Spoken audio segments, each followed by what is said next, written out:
And I think that if we have in our interest a common interest in trying to withstand the ravages of climate change, if we can find a way to select desirable traits that produce a plant that does not need as much attention as older varieties, that is better able to withstand the environmental effects that are coming away, I think that's going to serve us all very well.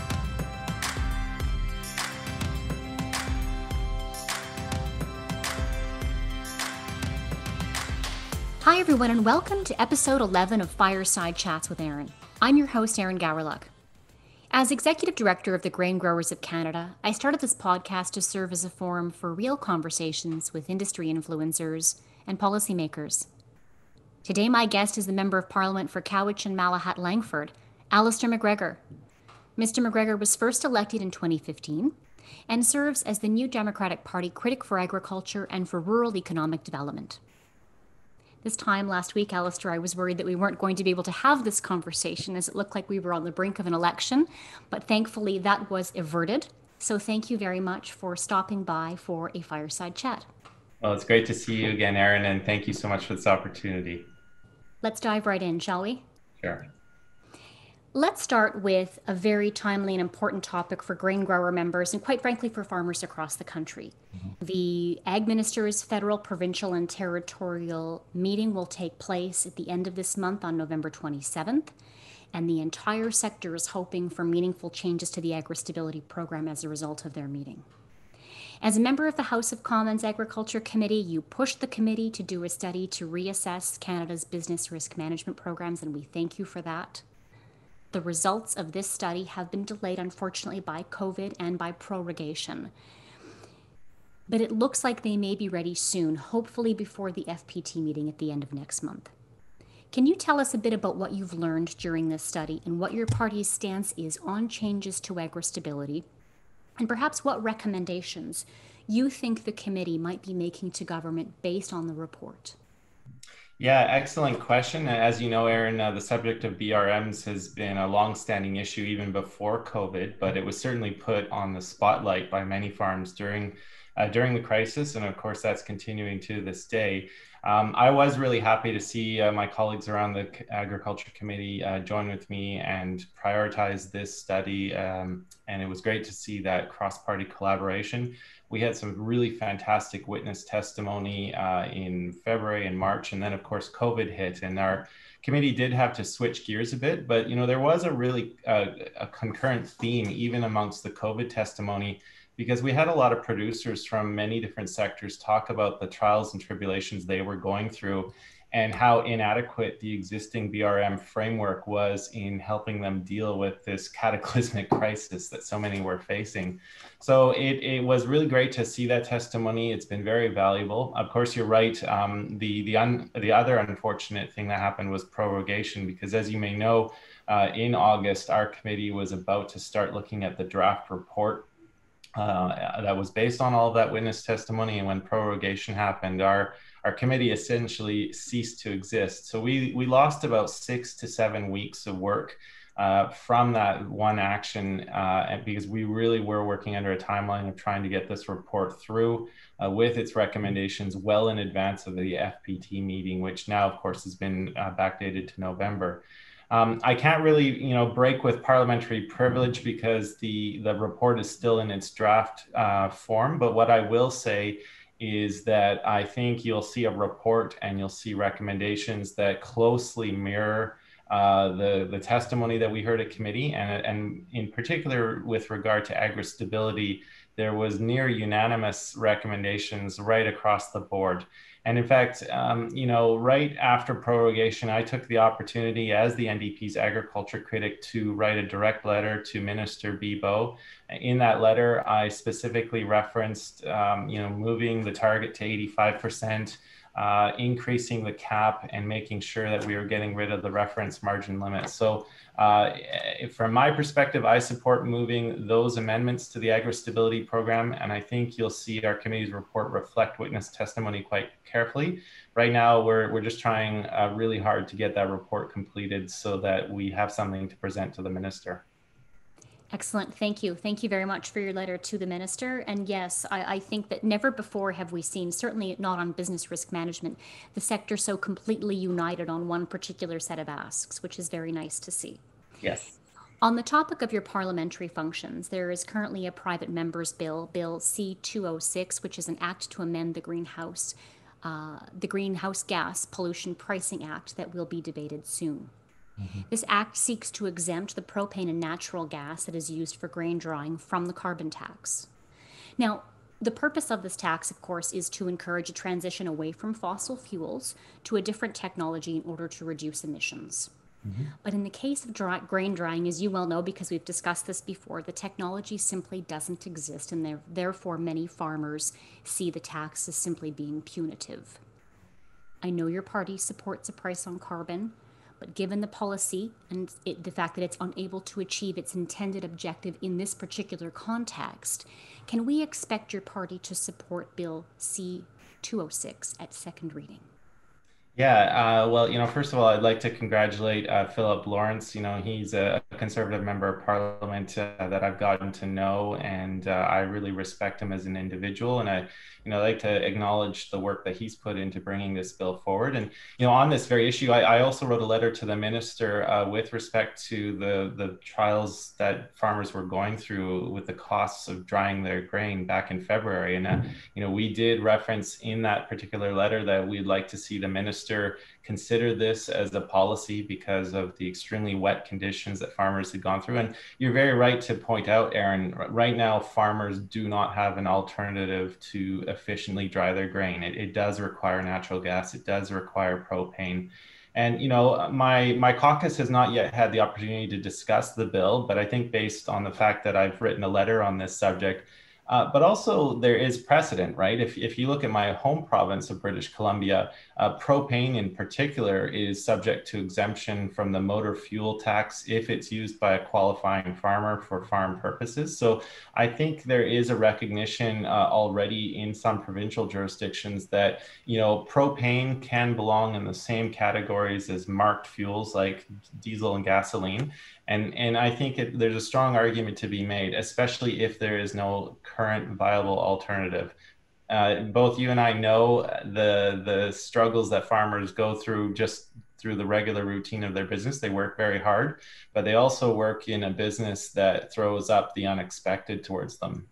And and we're going to see these events increase with climate change, particularly the flooding and drought conditions. So yes, I'm in favor of recommending to caucus that we pursue this option. I'm on the record already with a public letter from February. So I'd like to see us help farmers through the trying times that we know are bound to happen again. Thank you. I remember that letter. Thank you, Alistair. In a few weeks from now, in mid November, we will hold our Grain Week advocacy days virtually this year in light of the pandemic. During that time, we're going to be highlighting three areas of priority for our grower members, and the first is innovation. We view this as being critical to ensuring the continued growth of our sector, but also in contributing to the post-pandemic recovery. So I have a couple of questions related to innovation for you. First, at a time when the government is spending well into a deficit position, we worry about a lack of investment in our sector, and specifically decreased support for agriculture research. What is your view on government investment into research and to development of new varieties? Yeah, great question. Last year I had the opportunity to visit my friend and colleague Richard Cannings, who represents South Okanagan, West Kootenay, and just on the outskirts of his riding, there's an amazing agricultural research station in Summerland, run by Agriculture and Agri-Food Canada, and he arranged for me to come and tour the facility, speak with all of the scientists there. And I'm a big believer in having that strong public research sector. I think, in recent years, we've probably seen the pendulum swing too far towards the private side of things. And, we of course want to see that private interest and investment into some of this stuff, but we also want to have a strong publicly funded sector so that, all farmers, all Canadian farmers can benefit from the research that they're doing. And in particular, in the Summerland Research Center, they are heavily, researching into different varieties of apples, They're doing a lot of research for the grape sector. And I know that's not grains and oilseeds, but the research that they are doing can be applied right across the country. They are always looking at strengthening the strains, the varieties that we have to deal with the constant barrage of pests that we're receiving. I was amazed actually when I was listening to the statistics of the different pests that they have to deal with invading our country each and every year. And so having those strong varieties available through that publicly funded research is incredibly important. It's going to allow us to withstand the challenges that are coming our way. Thank you. Under the pillar of innovation, we will also be advocating for modernization to our regulatory system in order to enable innovation in plant breeding and to encourage some of those investments from the private sector that will benefit farmers, consumers, and the environment. During the last election, you made a statement which I found very interesting. It was during the Canadian Federation of Agriculture's Ag Leaders debate, in which you did very well. You indicated that you don't support GMOs, but you do support gene editing technology. Can you expand perhaps on those comments and talk a bit about how you think that the government could be enabling investments in private breeding and in plant breeding innovation, such as gene editing? Yes, absolutely. I remember that segment well. I believe that was during the rapid fire section where we were posed a question and we were only allowed a yes or no answer initially and then given 30 seconds to expand. So my initial answer on the GMO question, I think, was related to concerns I've heard from constituents about them wanting to make informed choices. So I think it was tied more to the labeling issue. People wanted to make those informed choices about, whether to consume GMO foods or not. There have also been concerns raised about, certain GMO foods making it better for pesticide use and so on. And I know there's a conversation on that.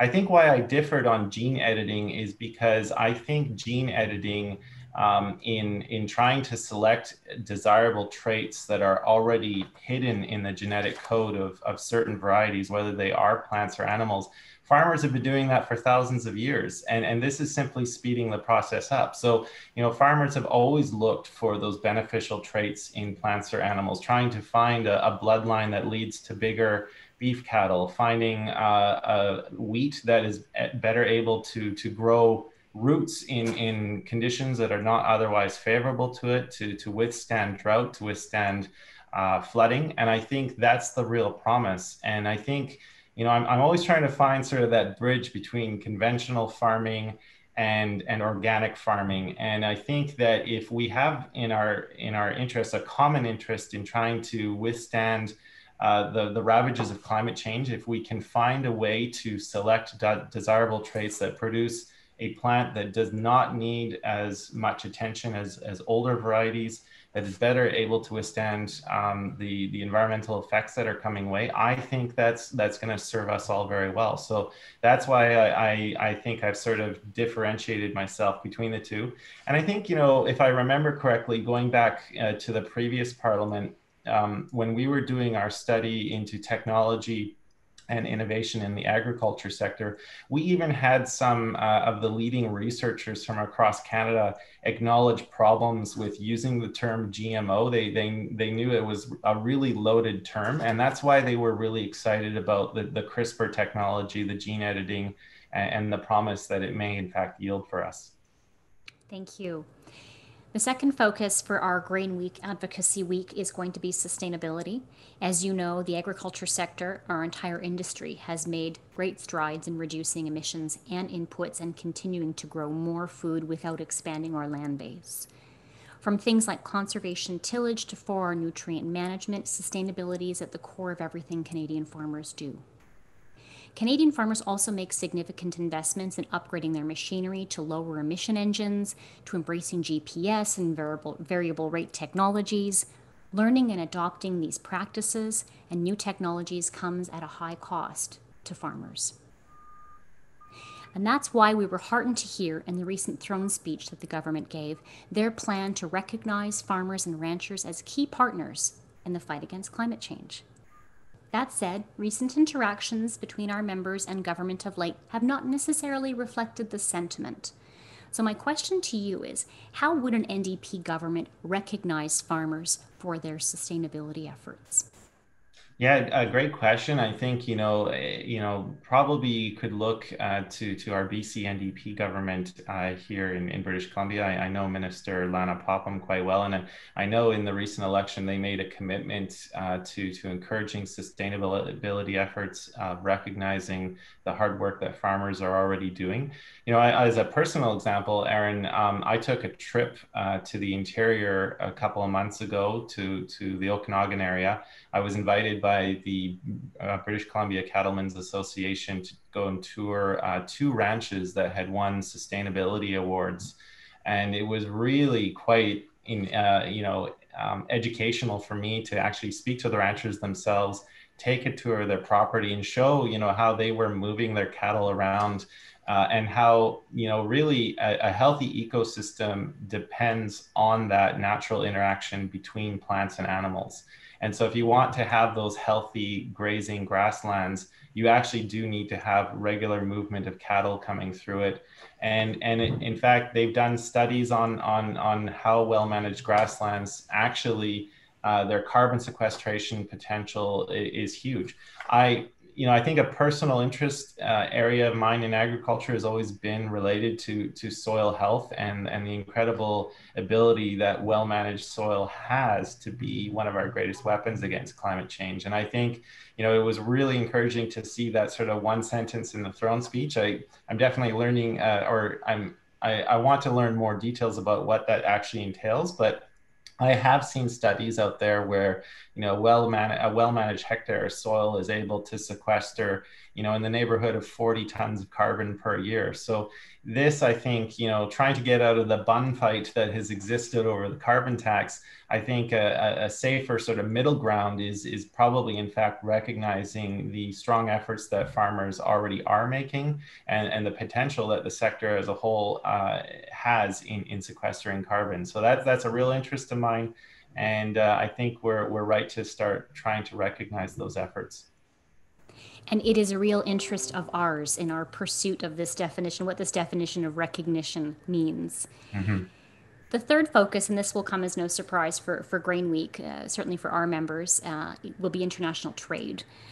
Grain and oilseed farmers in Canada rely on international export markets, and we want to see the maximization of two agreements in particular, looking at the Canadian Economic Trade Agreement that exists between Canada and the European Union, as well as the CPTPP. While Canada has negotiated away tariffs through free trade agreements like this, agriculture experts are experiencing new non tariff trade barriers, which are limiting our opportunities. Examples of these include, but are certainly not limited to, the implementation of country of origin labeling requirements in Italy on pasta products and Vietnam's enforcement of zero tolerance for the presence of thistle seeds in grain shipments, among others. But with an increase in global protectionism, non tariff trade barriers are becoming increasingly common. How can the government, in your view, better maximize the value of Canada's current trade deals? That is an extremely tough question to answer, but also I think an important one to pose. I've always found in on the agriculture committee, we seem to intersect with two other committees the most. One is health, of course, because of its reliance with the CFIA, but also international trade because Canada is an exporting country. We produce far more food in this country than our population can consume. And in fact, we are one of the leading exporters of agriculture products around the world. And you're right, the current trade climate is certainly full of choppy waters, and it's difficult because this really requires good faith negotiations between nation states. And nation states throughout history have always excelled in pursuing their own self-interest.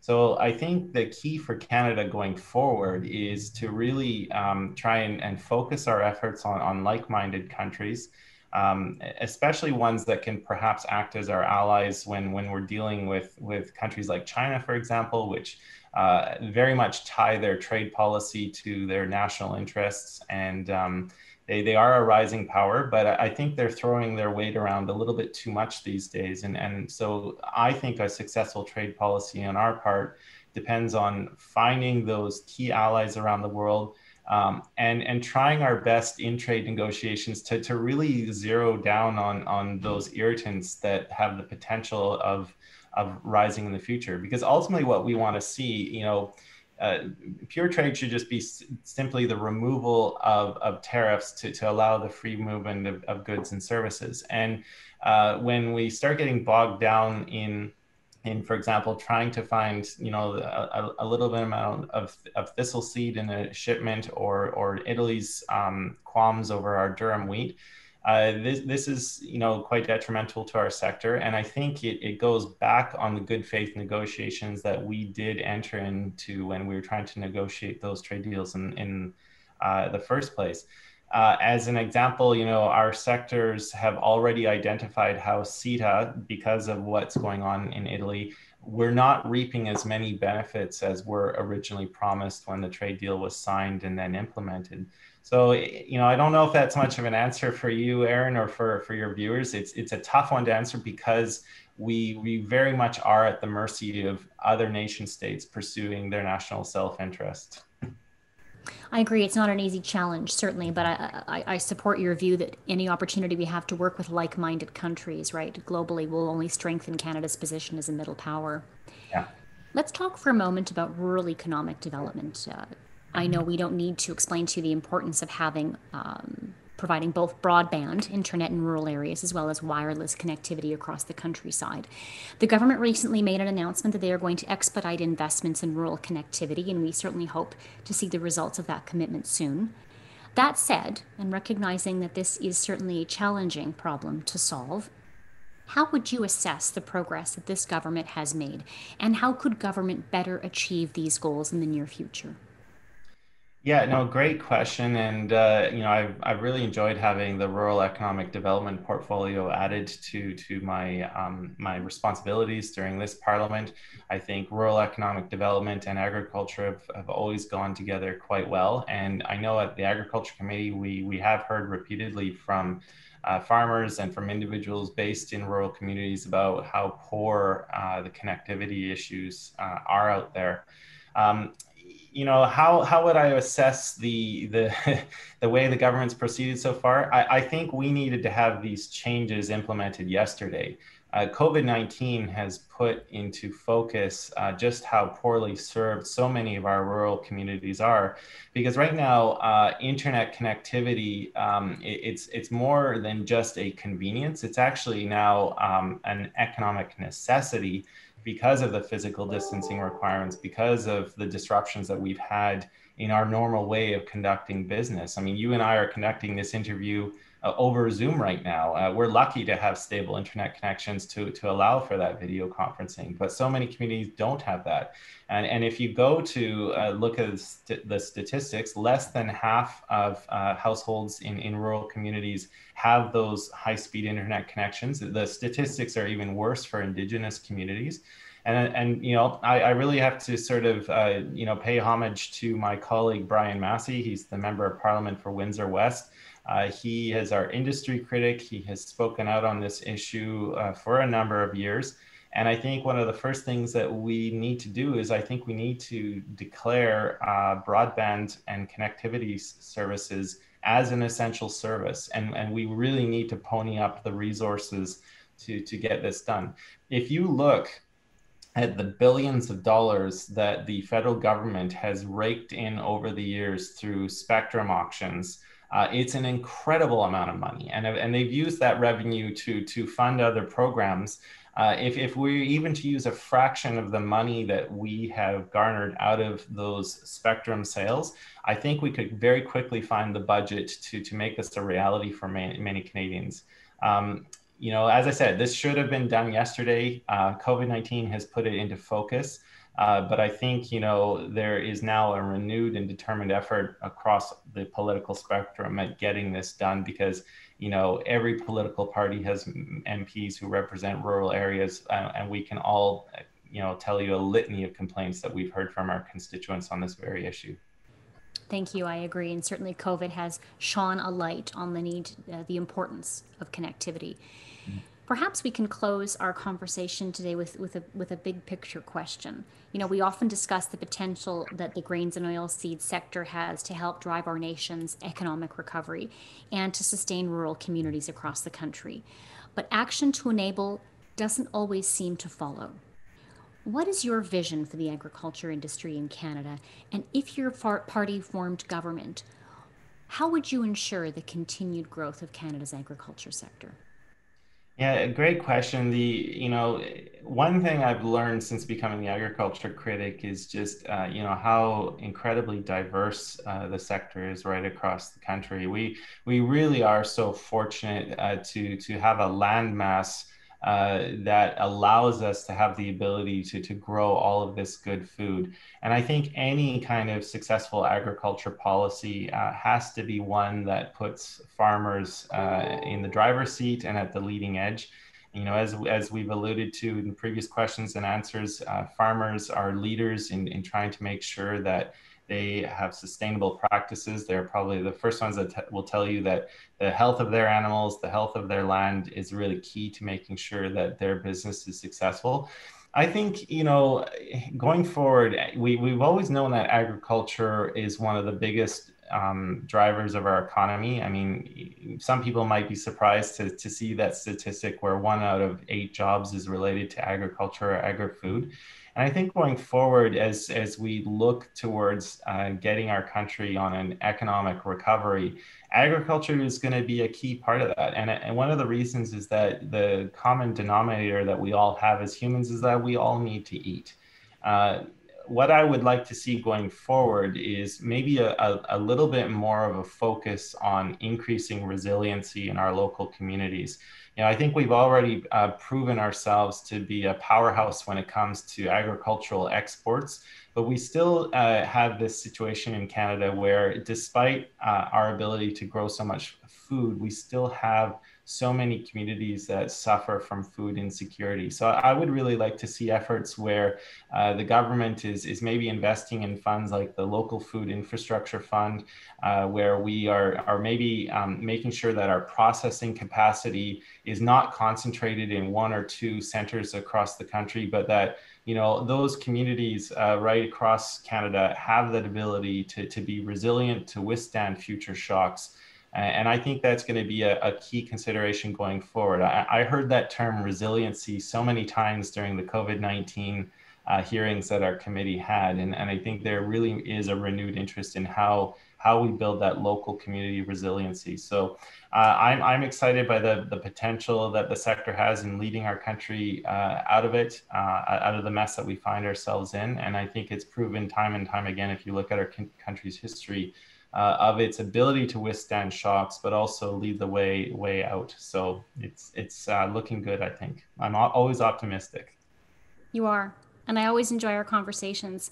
Thank you very much, Alistair, for taking time out of what I know is a very busy schedule for you. We appreciate it. You're always available to engage with grain grower members. And thanks for sharing your vision for Canada's agriculture sector. We hope to do the same when we do some outreach with you as part of Grains Week next month. Thank you. And thanks everyone for listening to this special episode of Fireside Chats with Erin. We will be back in 2 weeks' time with another special guest. In the meantime, if you want to stay up to date on all things GGC, please follow us on Twitter at Grain Growers or on Instagram at Canada's Grain Growers. Until then.